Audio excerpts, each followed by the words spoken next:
Hello and welcome to Moving Pictures Kenya. In our last video, we were looking at how you can turn your passion or your talent into business. Today, I want to share with you a presentation on how you can do business with the Commonwealth of Pennsylvania as a small business vendor. My name is Bonventure and this is Serious Business. So let's talk about what we've done. I think the biggest thing, which I don't think I have up there, which I kind of overlooked when I cut my slide decks, guess how much the Commonwealth spent last year? Pick a number, anybody, throw a number. 3 million, she said. Anybody else have a number? 400 billion. 400 billion? Not quite that much. How about 5.5 billion with a B? Is what the Commonwealth spent in procurement initiatives across the state in the last fiscal year. We were able to enumerate $1.1 billion of that $5 billion spend that went directly into the pockets of vendors registered as small businesses with Department of General Services. Okay? $1.1 billion on the table. And that's, I'll be honest with you, I have 5,000, just over 5,000 vendors registered in my database. Actively, the percentage that's receiving contracts from the Commonwealth is probably just under 1,800 businesses. So 1,800 businesses took in $1.1 billion last fiscal year from the Commonwealth of PA. So I think there's enough opportunity out there for each and every one of the constituents in this room.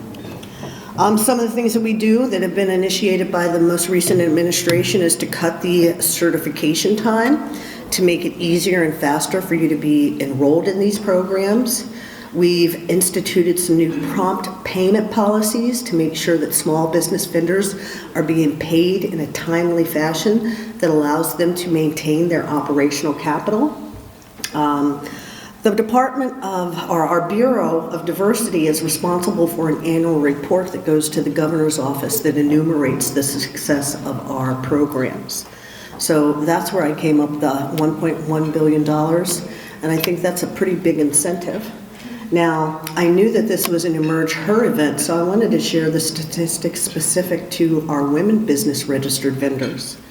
So we have 808 DGS registered women vendors in our database.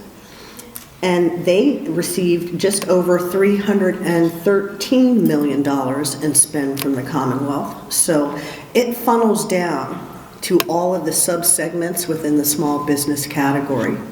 So just reiterating that you recognize that there is opportunity here with the Commonwealth. I'll try to make it easy for you and give you a brief overview of how you might start to get engaged with us.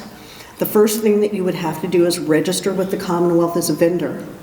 We have a website called the PA Supplier Portal, and it allows you to register your business, simply identify who you are, your corporate status and structure, and then a few financial reports, and then you're issued an SAP vendor number. It simply gives you a hunting license to look for opportunities across the Commonwealth. Not a lot of information being requested, so you don't have to compile a lot of data. This slide deck, I think, will be made available to participants so that you'll have access to this information in the future, but I'll also be sharing my personal contact information if you need more specific assistance. From the PA Supplier Service Center, after you complete your registration, there are a number of tools to help you through the registration process and to help you start to understand the landscape of the procurement opportunities here at the Commonwealth. Not going to go through all those, but I just point out the resources that are available to you.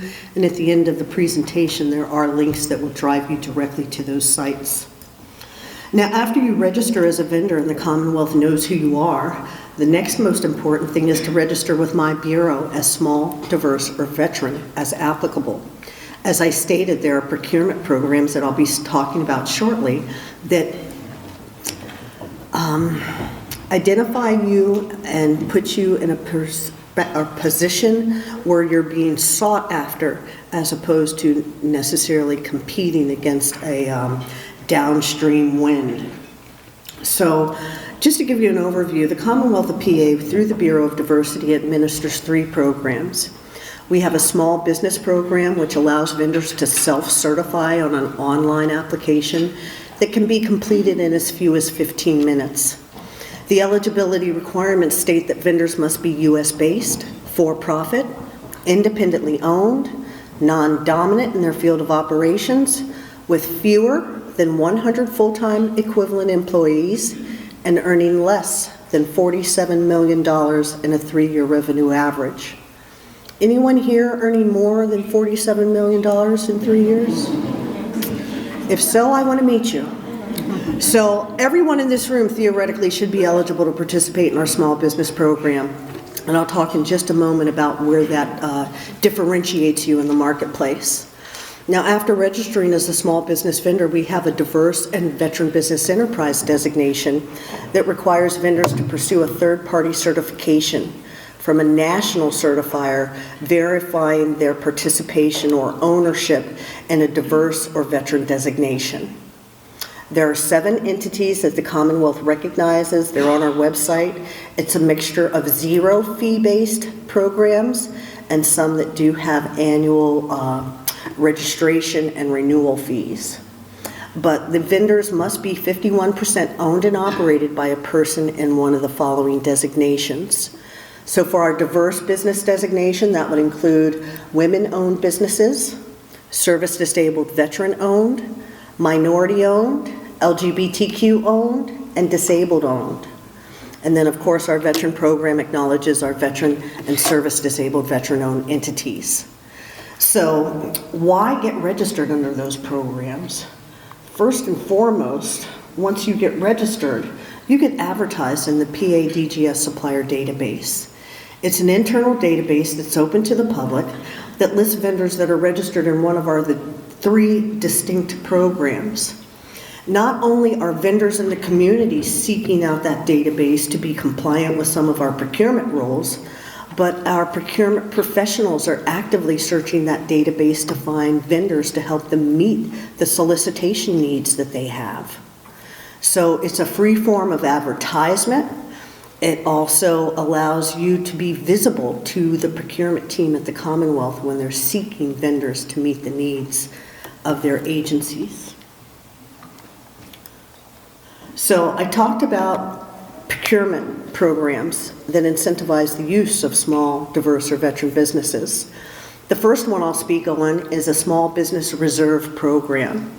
It's a program established whereby small vendors or procurements from the Commonwealth are identified to be solicited by only small business vendors, meaning you're not competing with Majority Prime, IBM's, AT&T's, large, mega large entities.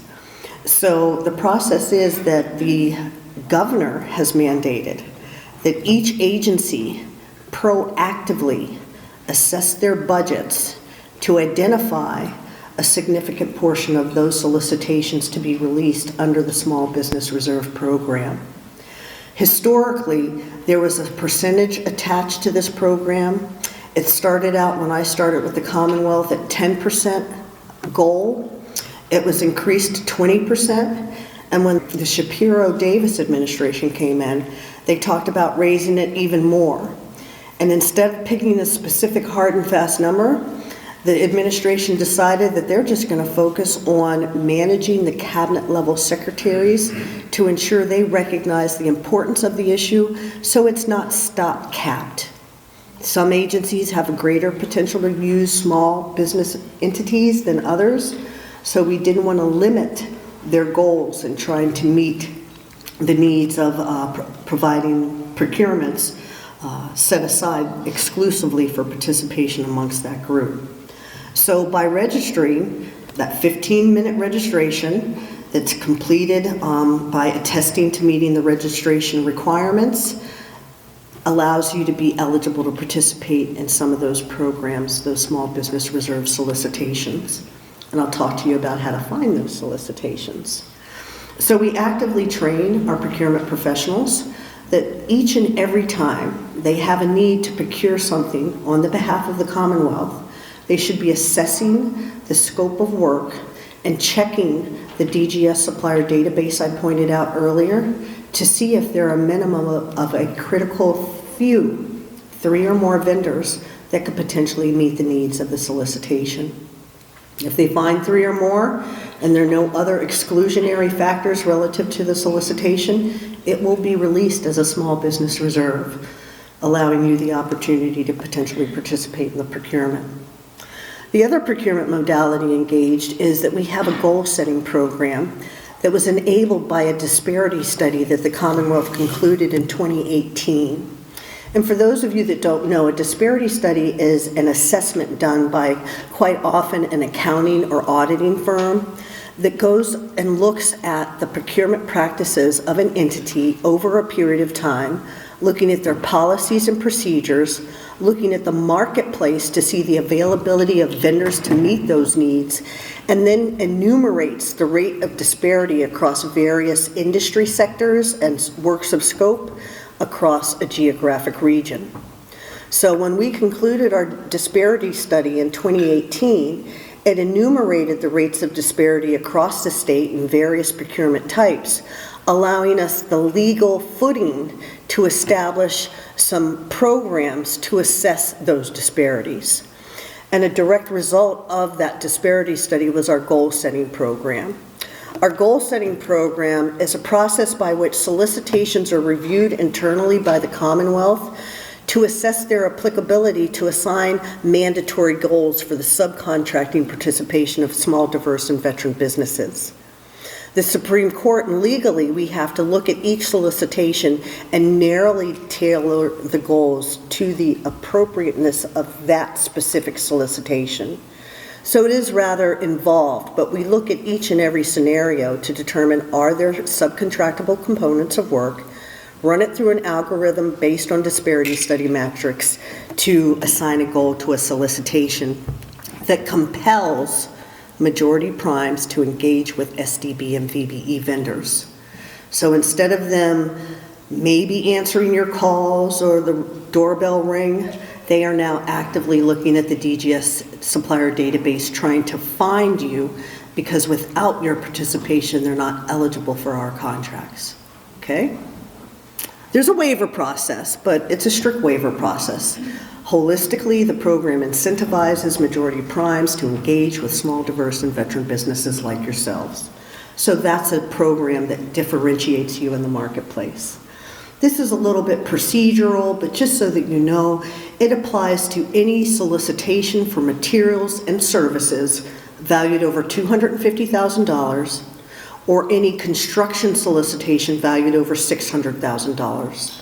So every solicitation that comes out of the Commonwealth under those parameters has been assessed for goal setting, and if applicable, goals are applied.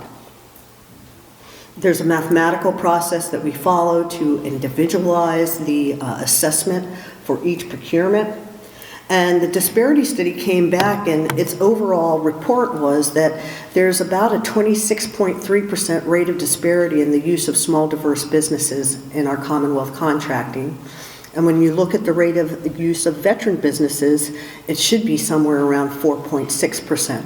So those were recommendations of aspirational goals that the Commonwealth is aspiring to. So you won't see a solicitation come out necessarily with 26% goal for SDB use or 4.6% goal for VBE use. We're tailoring them to the applicability of the solicitation and the market area in which it occurs, but it is an aspirational goal that we hope to achieve in the long term. So right now, I told you 1.1 billion. We're probably at 14% of our total spend. So there's a lot of gap in there to get to that 26%, okay? So that 1.1 billion is a starting factor of the opportunities available to you all. So most importantly, I gave you a brief overview of how to get registered, what entities you need to look at, what procurement tools are available that differentiate you in the marketplace. And I'm going to point out that if you're looking for bidding opportunities with the Commonwealth of PA, our public bidding portal is the e-marketplace website. It's a public bidding portal that you can go into and look for active procurements. You can also search that database for archived procurements to get historical information on previous procurements and or awards. that might help you make a better solution for the next procurement if you have that information to hone your proposal in the future. I'm not going to take you exactly through the site. It's accessible by typing in the website. It's also accessible by a drop-down link on the DGS homepage. And once you go into it, you would go to the solicitation tab. And then what I recommend, just have a thing. The second box down on the left-hand side is for a description. You won't know the exact name or title of the bid, but you do know the common terms used in your industry. Typically, the bid name is related to what it's procuring. So I say play in this platform. If you're a painter, put in the term painting. If you do construction work, you might put in one of the subcategories of plumbing or whatever, or a component of that service where it might be site preparation. But hopefully you will be able to navigate this and find some opportunities. There are also automated tools at your disposal where you can register your name and email address, identify commodity codes of services that you can provide. Any bid that posts in that e-marketplace website had to be identified by at least 1 to 3 commodity codes of the scope of work it pertains to. When that bid matches a commodity code you've selected, you'll receive an automated email if you've registered notifying you that you need to go check the e-marketplace website, review the specifics of the solicitation, and see if it's something you'd be interested in bidding to participate on. At the end of this slide deck, I give you a lot of links to resources from everything from getting registered as a vendor, registering as small, setting up your notifications, looking for opportunities, getting more information on the procurement methods that the Commonwealth engages in, and then how to manage your profile with the Supplier Service Center.